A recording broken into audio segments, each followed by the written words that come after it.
Hey friends, welcome back to our channel. My name is VINDHYA and today we're going to look at some practice questions on polynomials. So let's begin.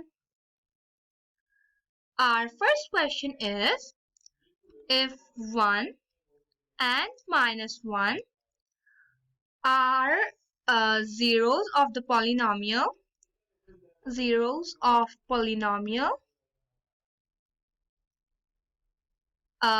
px is equal to ax cubed plus x square minus 2x plus b, we should find the value of a and b. So how we will solve it? First of all, here it's given 1 and minus 1 are zeros of the polynomial. That means we can take x as 1. If we take for the first time, we take x as 1. So here we will get, instead of first we will write this equation. Instead of x, we will put 1. So let's see, if we put here instead of x 1, how the equation will be b. It will be a plus 1 minus 2 plus b. So it is a plus b equals to 1. So if we put x equals to 1, we get a plus b equals to 1. Now let's try putting x minus 1. We will, because it's saying they both are the zeros. So first we did with 1, now we will do with minus 1. So if we do with x equals to minus 1, the equation we will get is ax cubed plus x square minus 2x plus b. Now here, if we put instead of x minus 1, we will get something like this, which is a minus a plus 1 plus 2 plus b, which is a b minus a is minus 3. So when we did this, we got b minus a is minus 3. Now putting both the equations together, you know that if we get two equations, we solve them by simultaneous equation. Like, I will show you how. Now we will put both these equations together. Put both these equations together.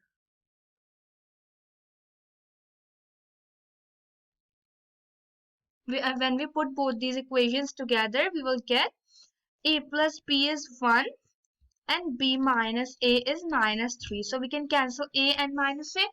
Here we will plus them. B plus b is 2b and minus 3 plus 1 is minus 2. So from here we got b minus 1. So now we got b. So now we can easily get a. How we will get a? You can take any equation. Let's suppose I took first equation. So here a plus b is 1. So I can see like I can put instead of b, I can put minus 1.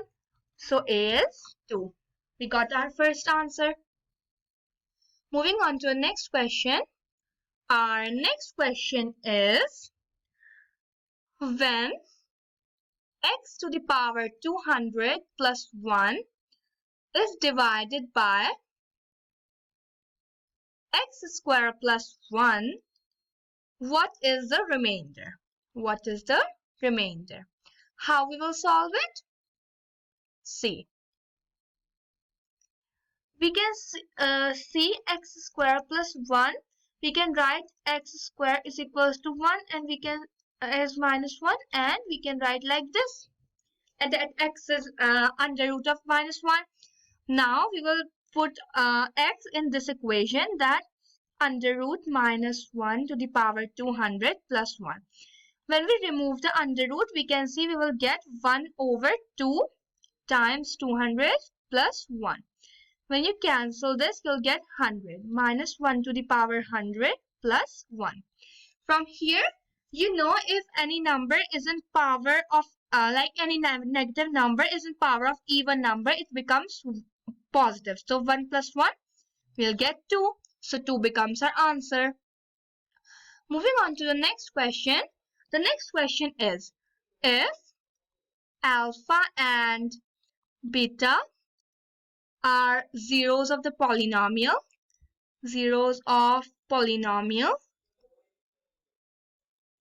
polynomial fx, which is equals to 6x cubed minus 3 minus 7x minus 7x. If we write this in standard form, we can say 6x cubed minus 7x minus 3. Now we should find alpha plus 1 and beta plus 1. How we will do it? We will first we will do alpha plus beta, we know, which is minus b over a, which is 7 over 6, and alpha beta is c over a, which is minus 3 over 6, which is minus 1 over 2. Now we should find alpha plus 1 and beta plus 1. So from this, when we will open the brackets, we'll get alpha plus beta plus 1. Here we will write the following values what we got: 7 over 6 and plus 1. Now we'll get the answer. When we solve this, we'll get the answer 5 over 3. Moving on to the next question. Our next question is, we should verify that 4 is 0 of polynomial px x minus 4. We should verify that 4 is the 0. Now, if it's written, we should verify that 4 is 0. That means instead of x, we can put 4. So if we put in the equation x minus 4, if we put 4, we can write 4 minus 4, and here it gives 0. That means this is the 0. 4 is the 0 of polynomial. So you can write hence verified. Now moving on to our next, fifth and the last question for this topic, which is the HCF of x square minus 1 whole square, x plus 1, and x square minus 1. Should find the HCF of these. How we will do it? First of all, we will expand these and write what's the answer. Here is x plus 1, x minus 1, and whole square. X plus 1 will remain same, and x square minus 1 we can write as x plus 1 and x minus 1. So here, as you can see that x plus 1, and x plus 1, it is coming in both. I mean in 3 of them. So it is common. If it is common, so our HCF is x plus 1 because it is occurring in all 3 of them. So this was the end of the chapter Polynomials. Thank you for watching. If you enjoyed the video, like, comment, and don't forget to subscribe our channel. Thank you. Goodbye.